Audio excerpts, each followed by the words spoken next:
We tend to see today's world as the result of a long process of evolution that has come to an end, as if nothing more can change.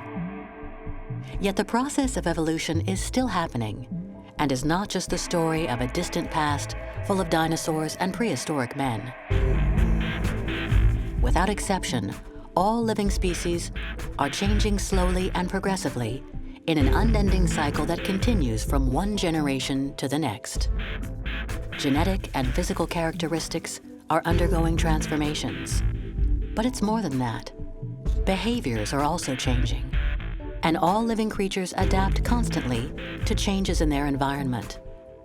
Evolution is on the move.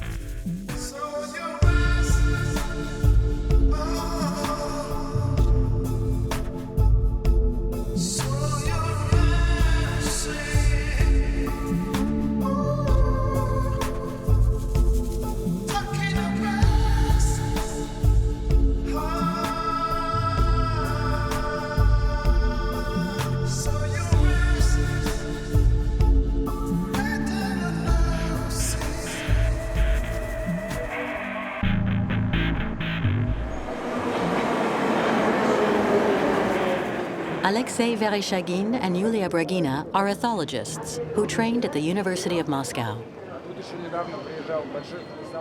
For more than 15 years, they have been studying the behavior of very unique dogs, the stray dogs of Moscow. In this city, animals are part of the landscape. In large Russian cities, scientists are observing the behavior of dogs that are tending to revert to their wild origins.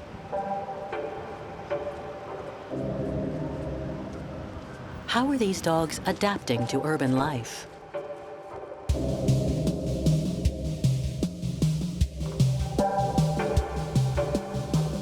Stray dogs must choose, decipher the codes of the human world to take advantage of it and live in contact with people, or retreat and live on the fringes of the human world.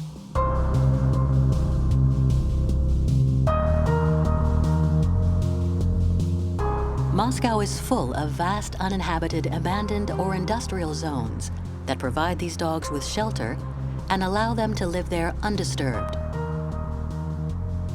The further you go from the city center, the less contact they have with humans, and the more aggressive these dogs become. At the edges of the vast Moscow suburbs, might these dogs crossbreed with wolves? Could this lead to a new species?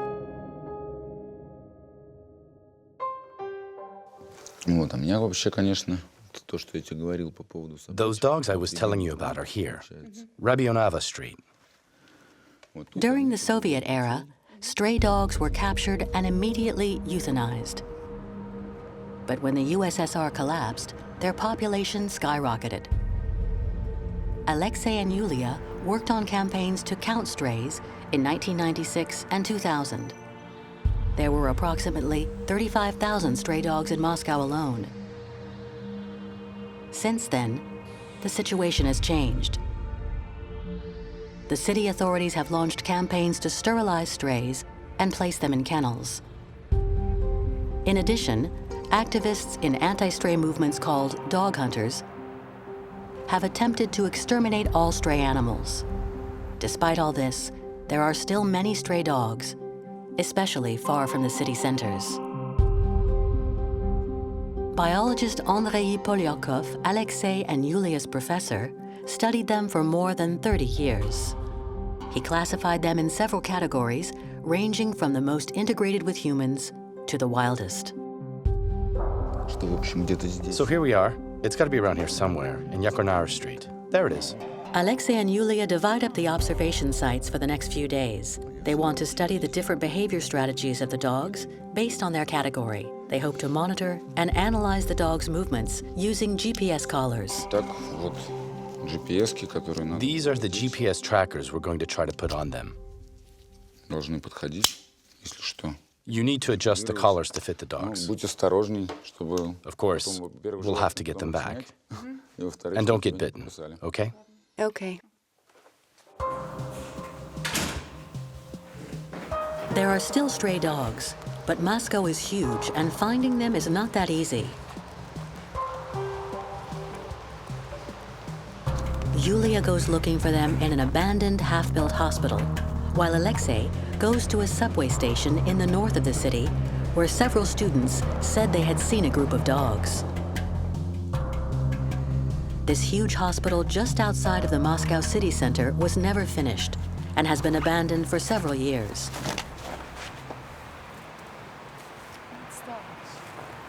It's an ideal shelter for stray dogs. Alas, not a dog in sight.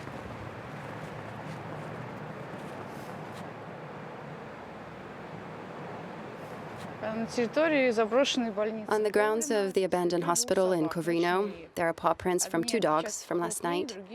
The first are larger, the second are smaller, about the size of a fox. Going by the paw prints, the dogs roam around this area and have gone into the building several times.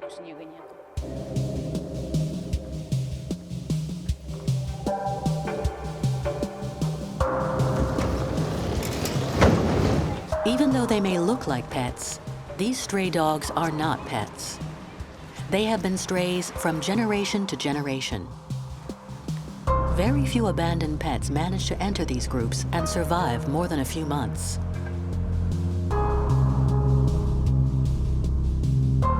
In the evolutionary process, stray dogs occupy a middle space between wolves and pet dogs.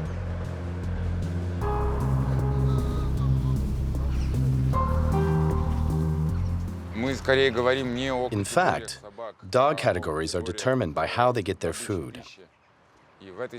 Here, the dogs do both. They are foragers and active beggars.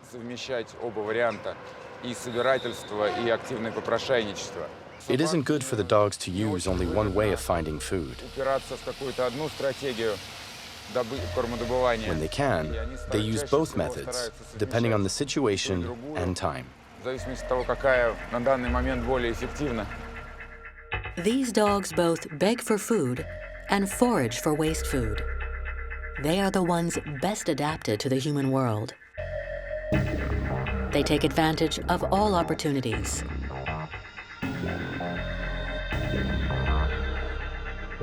You often see them near subway station entrances, and sometimes even in the underground tunnels.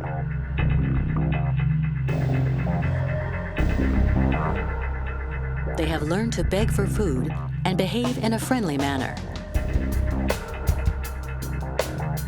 They can tell who is likely to feed them with just a glance.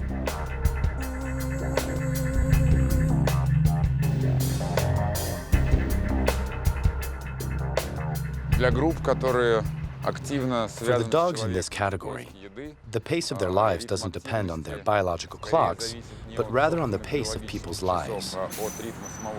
The dogs, therefore, depend on the rhythm the city imposes. When people give them food, when people go by, when restaurants and coffee shops take out their trash, the dogs know all these details perfectly and take them into account.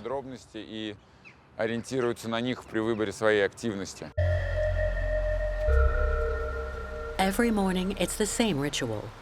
They arrive near the subway station, take their spots on the traffic island where people do not go, and observe the situation.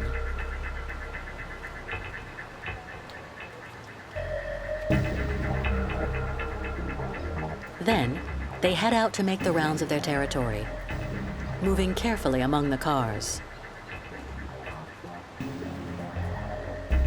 They analyze the new scents left by the pet dogs in the neighborhood, as if they were checking in. This type of action solidifies the pack.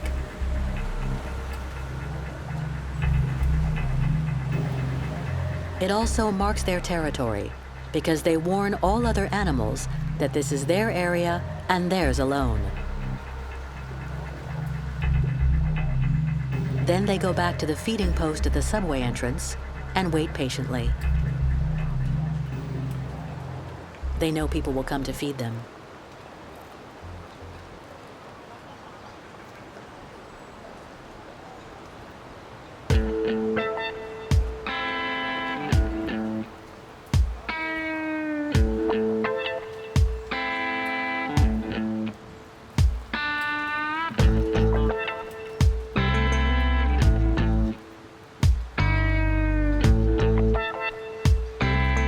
Once they have gotten their meat, they head to the traffic island across the way, a part of their territory where they feel safe.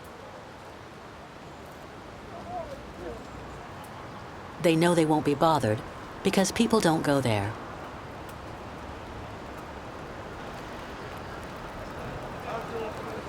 But what happens when people enter their territory, especially the strategic zone near the subway entrance? When they see that they're being watched or notice someone change route because of the dogs, they interpret it as aggression and react instantly, especially if the person gets scared and starts to retreat.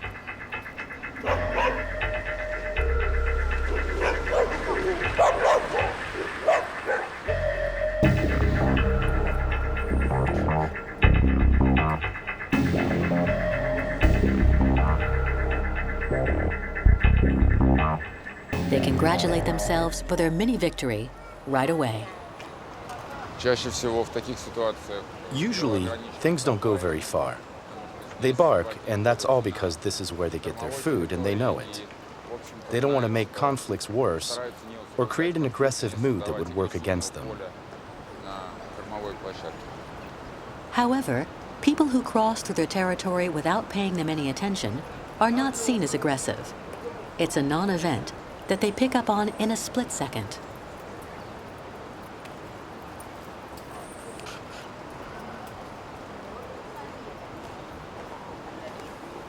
Generation after generation, these wild dogs have intelligently adapted to the city's human inhabitants.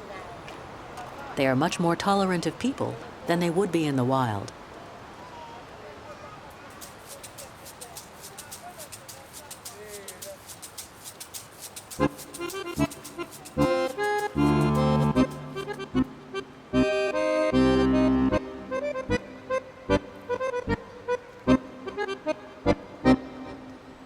Similarly, people tolerate the strays all the more as the people of Moscow love dogs.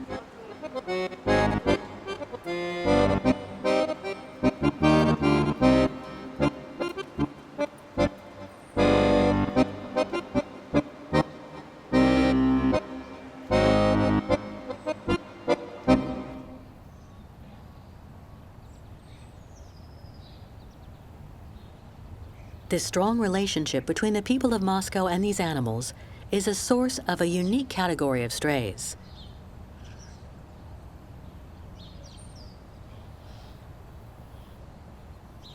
Alexei has found 2 dogs that live right in front of these buildings, with an entirely different way of life.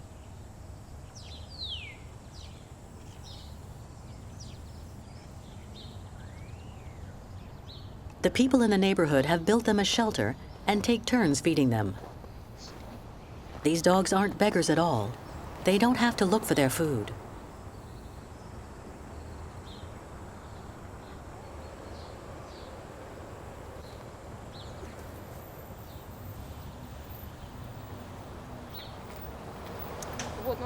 He's a really good dog, like a pet. The people from the German Shepherd Club came to look at him and wanted to adopt him. But there are 2 dogs, and the female feels very bad when he's not here. She misses him a lot. They're very close, a real family like husband and wife. If they weren't so close, I might have let them adopt him, but we talked about it and I told them they had to leave him. Of course, living in the streets isn't the same as in a house, but we watch over them here. They aren't on their own. We take care of them. These dogs have a relatively comfortable life without the stress of looking for food. They move about peacefully in their neighborhood with full stomachs.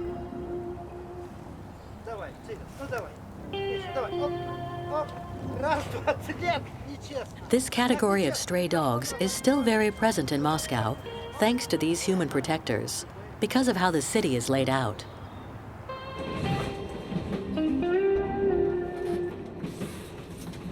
Huge parking garages, construction sites, factories, and power plants are sprinkled throughout Moscow, each with its watchmen to look after the site. Their strict uniforms often hide sensitive hearts devoted to these animals. Oh, my darlings. It's Rosa. I know, it's Rosa. Yes, yes, you're my favorite too.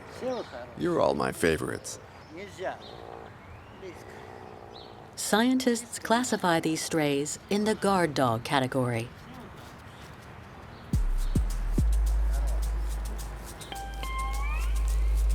How does this type of dog associated with one or more people behave?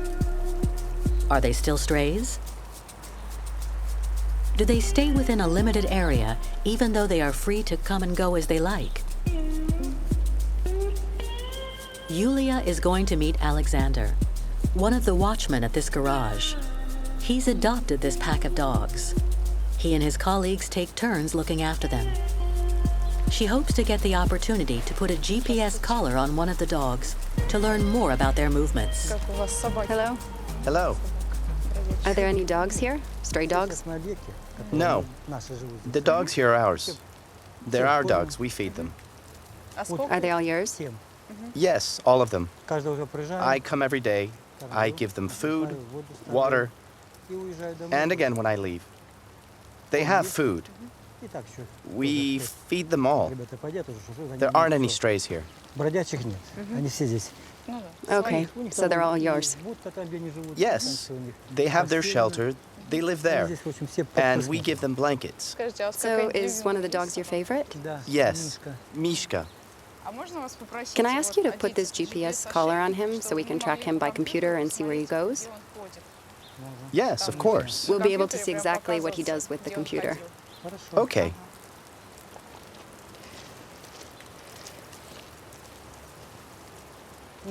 Where are you, my boy? Hello? She's Cholia. Ah, there you are. Wait. Let me put this on, okay? There you go. Good boy. Let's get this on, Mishka. There. Good boy. Sleep. That's all, Cholia. That's all. Tell me, do they ever leave here? Only to go to the construction site next door. They follow the workers who go to work and come back, but they don't go out alone. They don't go anywhere else on their own? No. Really? They go as far as the guard shack, over there. Oh, I see. And that's it. They never wander around alone.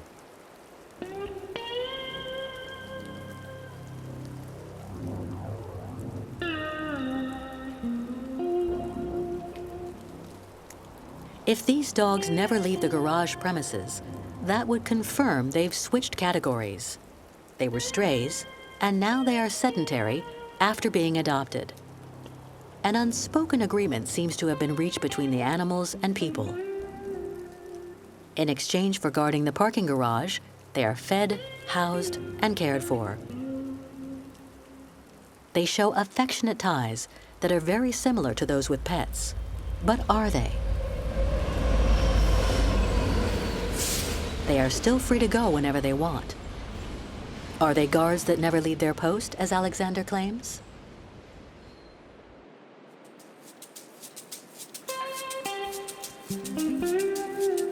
Alexei is visiting Simbad, another watchman for garages in another part of the city. Simbad has also adopted stray dogs. The scientist wants to compare their behavior with that of Alexander's dogs.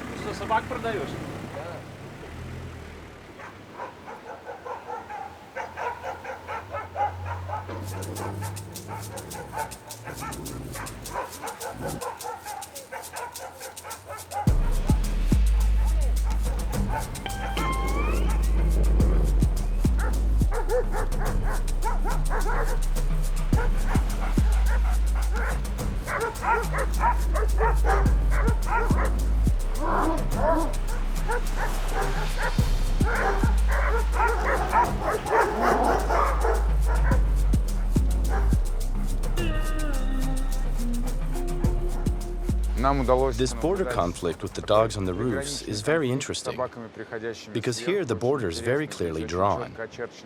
Each group of dogs defends its territory vigorously. But at the same time, it isn't a direct conflict or a real fight. It is a sort of strong message among neighbors that says, hello, we're here at the border, and crossing it is out of the question. It is therefore not a real conflict, neither a real fight. But by defending their territory, the dogs from both packs earn themselves a kind of victory and strengthen their dominant status. This behavior is very similar to that of wild wolves, but we can see it here in a large city such as Moscow. None of these dogs truly feel threatened. They are entirely confident, certain they will not really be attacked. This pseudo-aggressive behavior, above all for show, avoids conflict. Peace reigns because each group stays in its territory.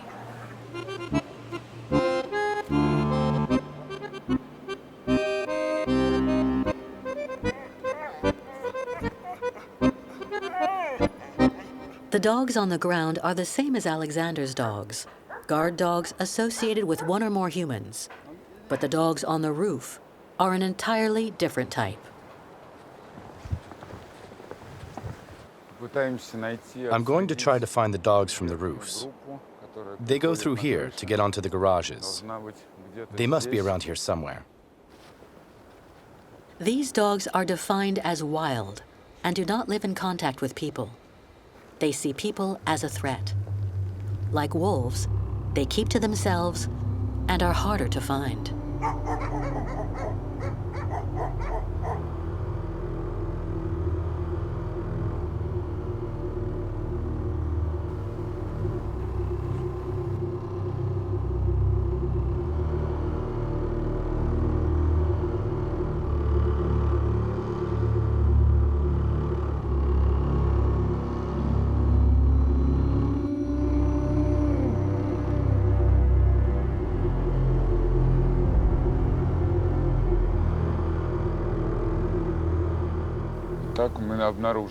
There they are. I found our two dogs. They're very big.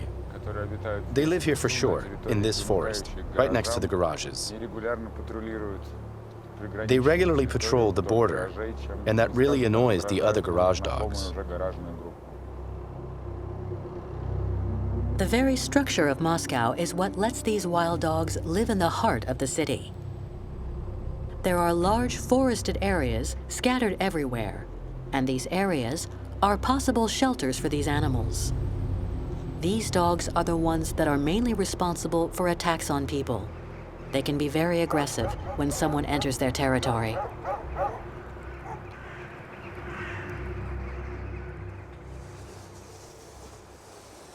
Do these categories of dogs interact with each other? Does Sinbad, the watchman of this garage, believe that his dogs never leave the garage premises without him, like Alexander does?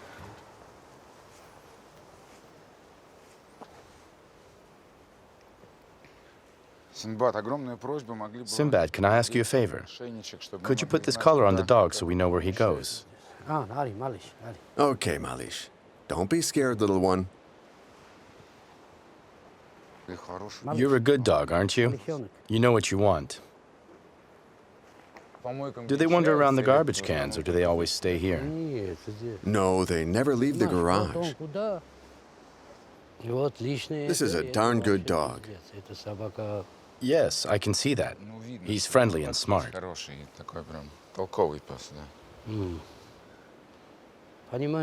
You know, when I walk around, he's always with me, right in front.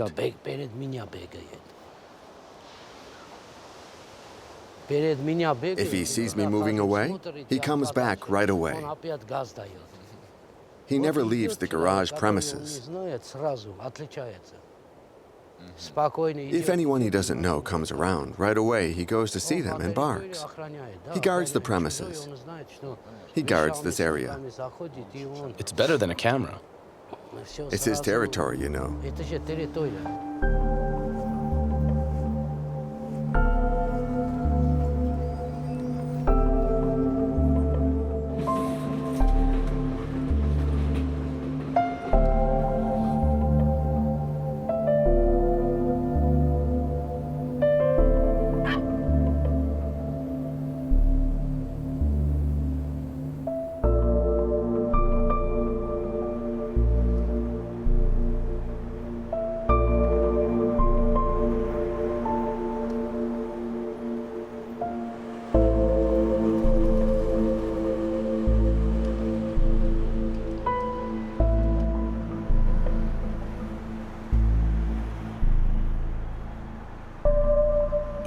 and Alexei now have 8 full days of GPS location recordings. They are going to see whether these dogs are still strays or if they've become sedentary. They start by analyzing the movements of Sinbad's dog, Malish.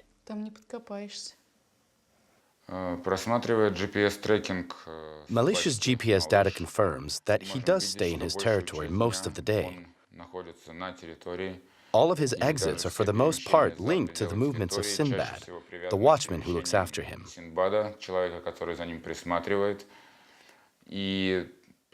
Those exits match Sinbad's car.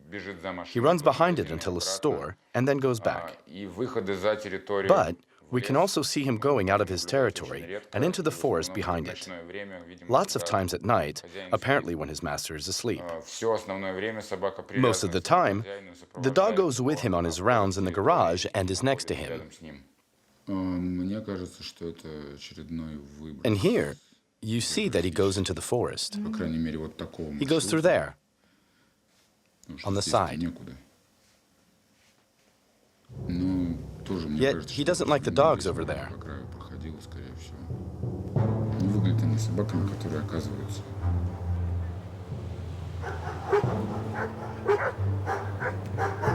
The dogs on the other side are wild dogs from the forest right behind the garage.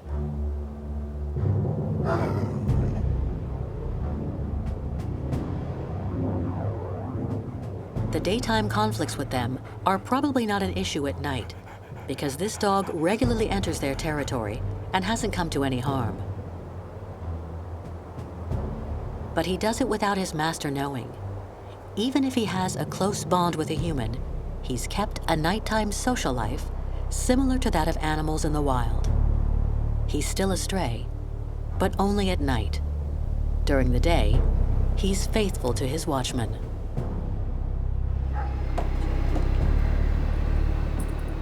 And what about Mishka, Alexander's dog? For him, the situation is different because Alexei and Yulia have learned that one of the dogs in this pack was shot to death a few weeks ago.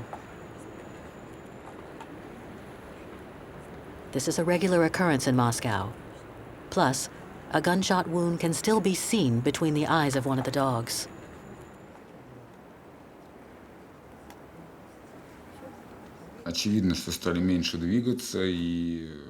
It is clear that they have become less mobile and more sedentary, probably because of the gunshots.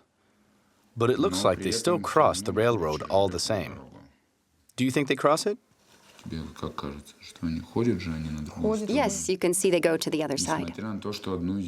Even though one of them was killed, they still explore the surroundings, but adapt their territory, taking into account new realities.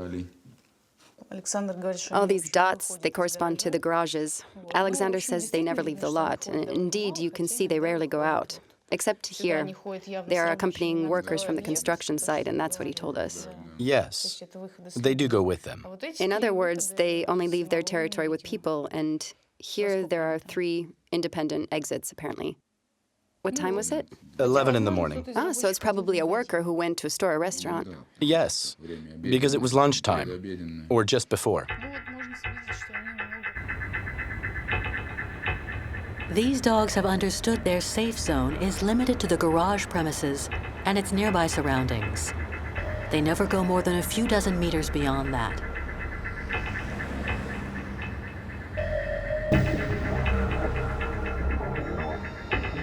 These animals have adapted to the danger by restricting their territory, something they can easily do because they don't have to look for food. But it isn't good for their social life, which is limited almost exclusively to their own pack.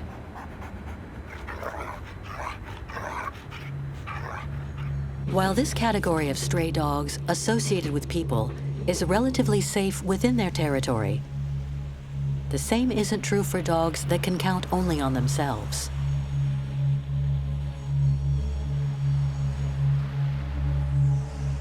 Do they have a strategy to avoid danger? They are wild animals, but there is a very specific pecking order within their pack, exactly like wolves, but with one difference. The members of a wolf pack are related, But here, they are different breeds and don't look alike. To join the pack, each individual had to pledge allegiance to the alpha dog. And in this pack, there is indeed an alpha. It's him. He's always the one who authorizes the pack's movements. Subtle behaviors show the pack's pecking order. He's the scout. When he suggests moving, he turns around.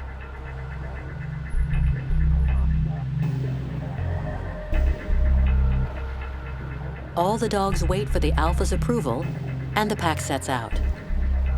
This same behavior is called recruiting in wolves.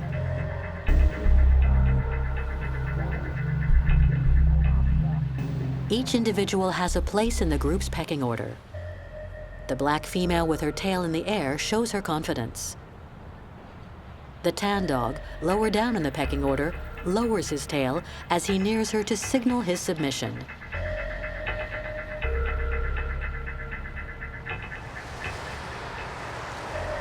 He keeps his tail down every time they interact.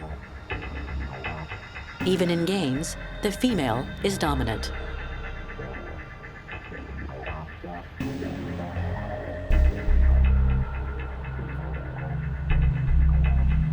When feeding, the tan dog patiently waits his turn.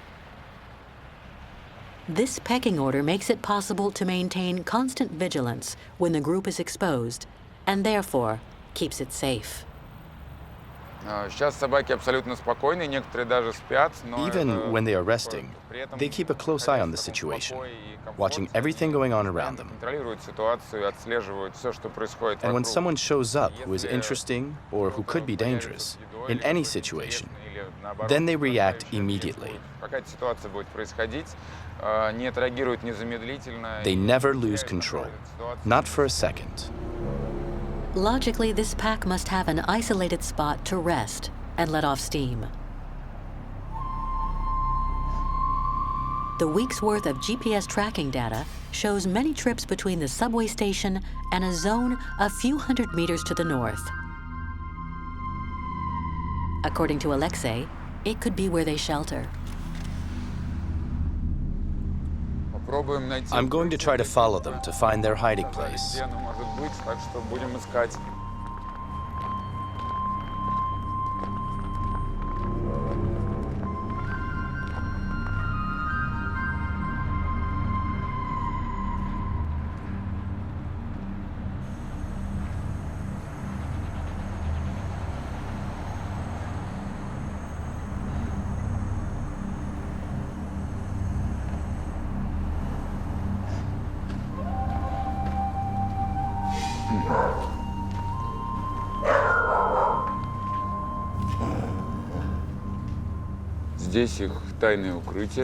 This is their secret spot. It's far away from where they get their food.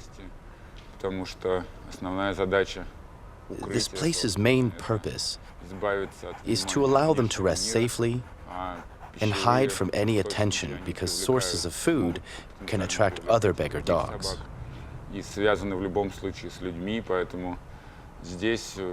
Here, the dogs would rather be amongst themselves, without any other dogs or people.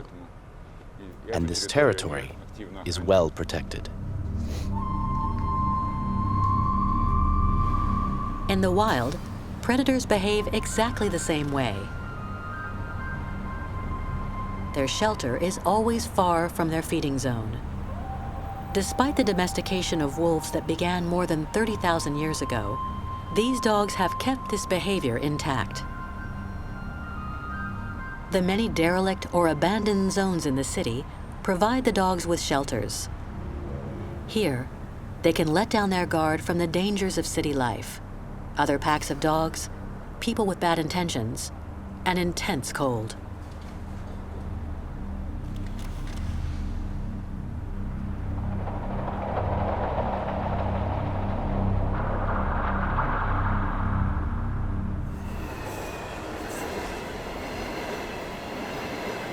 Moscow has another unique quality. The city has a gigantic network of railroads that runs through the city's suburbs and connects derelict zones and forests, such as the ones alongside Simbad's parking facility. They've got a spot there. Let's check it out.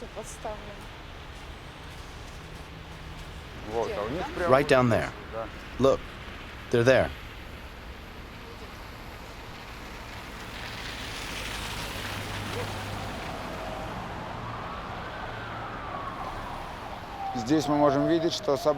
Here, all the dogs live near the railroad tracks. The tracks also act as the border. Their behavior shows it clearly.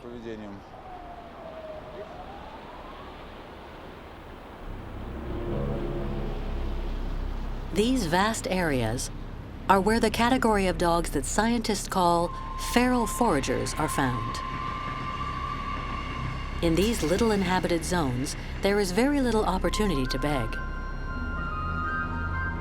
The dogs can only eat what they find, because even though they are wild, they are not able to hunt for food themselves.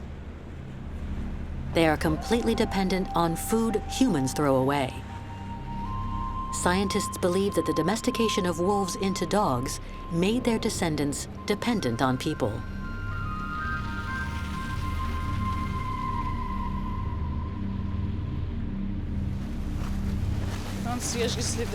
There, look. You can see their tracks. You can clearly see that they come through here regularly.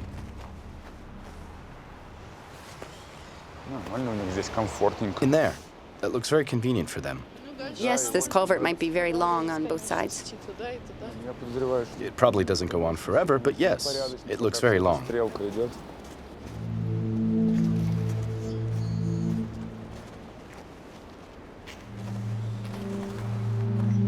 I don't think anyone would come poison them here. They aren't bothering anyone. Yes, you're right. Except maybe psychopaths. Dog hunters can't catch them in there, and the dogs can always go out through another exit.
Alexei is going back on his own to a very outlying area of Moscow, where he'd counted nearly 200 stray dogs during a dog population census in 2000.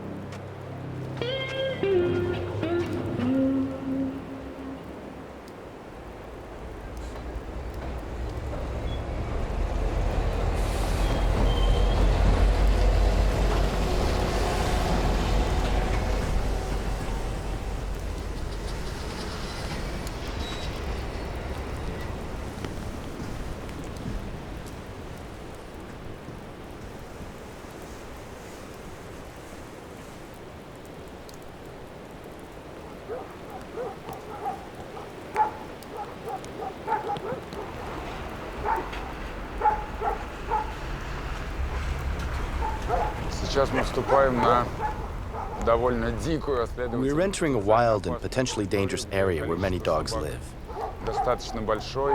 They're not all friendly compared to the ones in the city center.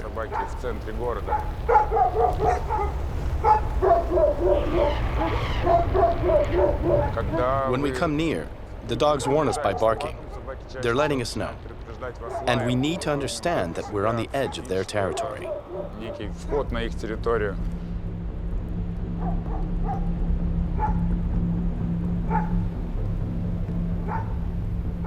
These wild dogs are very wary of humans. If we approach them too quickly and they feel threatened, they won't hesitate to attack as a pack.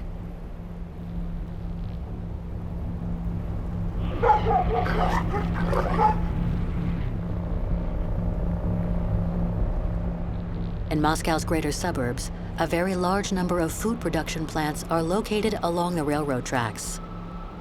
The dogs very often live nearby and survive on the waste from these plants.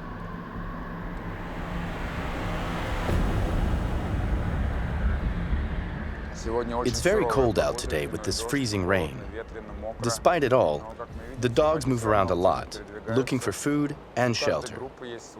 Each pack has its own travel schedule. Regular daily trips based on the schedules of restaurants, nearby businesses, and waste collection.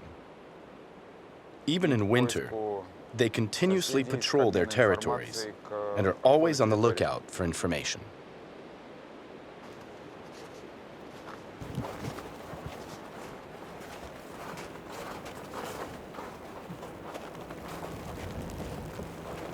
In these sparsely populated industrial zones, dog diversity is dropping because abandoned pets rarely join their packs.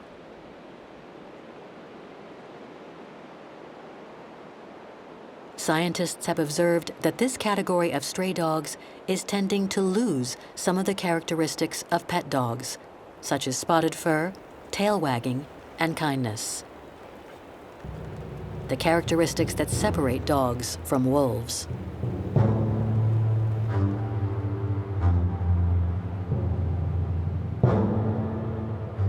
They are also observing homogenization in stray dogs' appearance. Large size, thick fur, angular heads similar to wolves, almond-shaped eyes, and perky ears.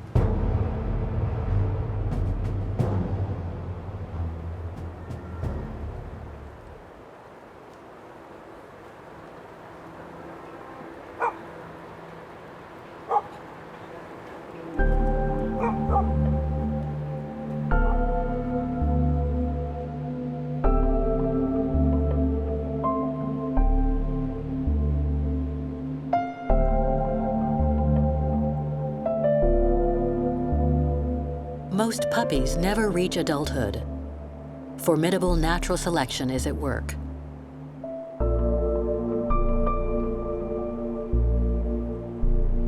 Who are these puppies' parents and ancestors? Could there be hybrid animals among these puppies with wolf-like traits?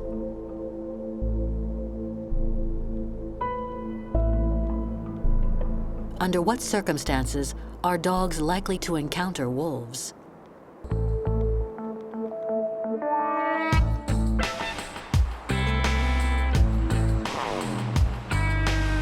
Alexei is off to see Vladimir Bologov, a biologist who specializes in wolf behavior.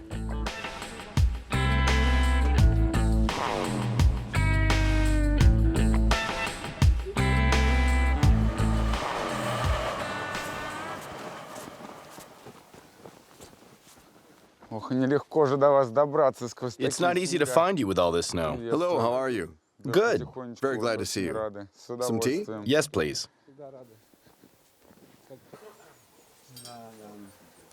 Don't confuse cases of artificial hybridization, when people want to produce a new breed of dogs, with natural hybridization. In nature, this type of crossbreed is relatively rare, and has very little influence on the situation. Hybrids only emerge when wolves have almost disappeared. Do you mean to say that the phenomenon is real and can happen in places where there is a very small number of wolves? Yes. The more the number of wolves drops, and the more dogs are active in forests, the better the chance there is that hybrids will emerge.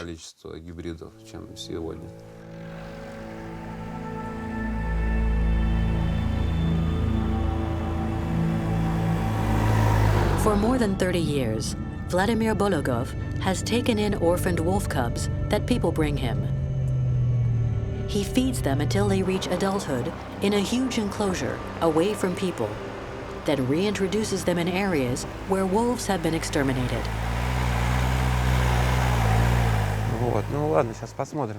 We'll see how it goes. I'll go in, and they might come to meet you, or they'll hide. It depends on if they're sleeping or not. They're unpredictable.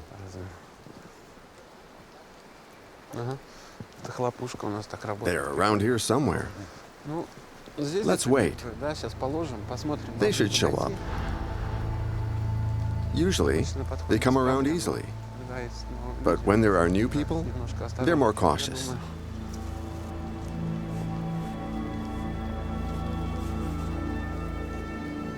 Because of human pressure, the fragmentation of their habitat and hunting, only a small population of wolves is left in Russia. But there is a very large number of dogs, and this increases the chance of hybridization. Vladimir Bologov has counted up to 5,000 dogs living on the territory equivalent in size to that of one pack of wolves. It is always the male dogs that reproduce with she-wolves because they look for females outside their territory, whereas female dogs and wolves do not leave their territory. But when a she-wolf breeds with a dog, her pups grow up in the forest, away from humans, and are therefore invisible. Vladimir Bologov has had the opportunity to observe a few. When we observe a dog-wolf cross, we see intermediary behavior. It's already not a dog, but not yet a wolf. So we don't know exactly what to expect, because they're no longer very close to people, but at the same time, they're not as distant as wolves can be. Exactly. Hybrids lose their proximity to people, but they have the strength, size, and veracity of wolves. Yes, with all that, they have a dog spirit. Plus, they lose their fear of people. We know very well that the more we communicate with wolves, the more we destroy this innate wolf behavior, which is of course not the case with dogs who tend to be insolent. Yes, and we have seen these hybrids show aggressive behaviors, such as displays of anger, or the desire to provoke or knock over someone. Irrespective of what people do, wolves always want to get away from people if they can, whereas dogs don't.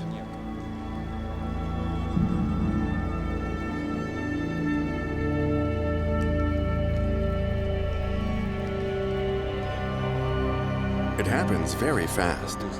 It doesn't take years and years to replace wolves with dogs. It's very simple. You eliminate the wolves, and you've immediately got the dogs who arrive, because they don't have limitations on their movements. It is obvious that crossbreeding is possible. What is interesting is that after a sudden drop in the number of wolves, the wolf population regenerates, clearly, but with the participation of dogs. And when a dog comes back from the forest, no one knows if he fathered wolf cubs. What happens in the woods stays in the woods.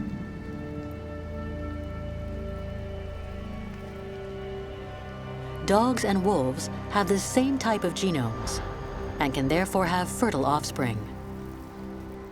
But scientists have shown that hybridization leads to the loss of adaptive traits necessary for life in the wild, and thereby to the disappearance of hybrids.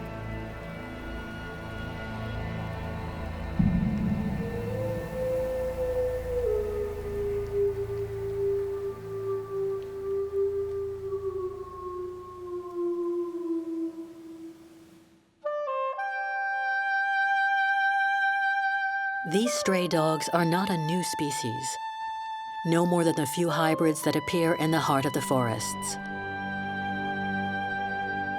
But they are a distinct category.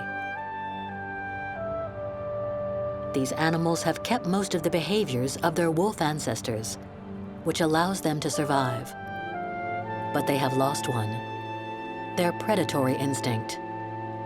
This makes them completely dependent on people. Their future is highly uncertain. They are the pariahs of human society.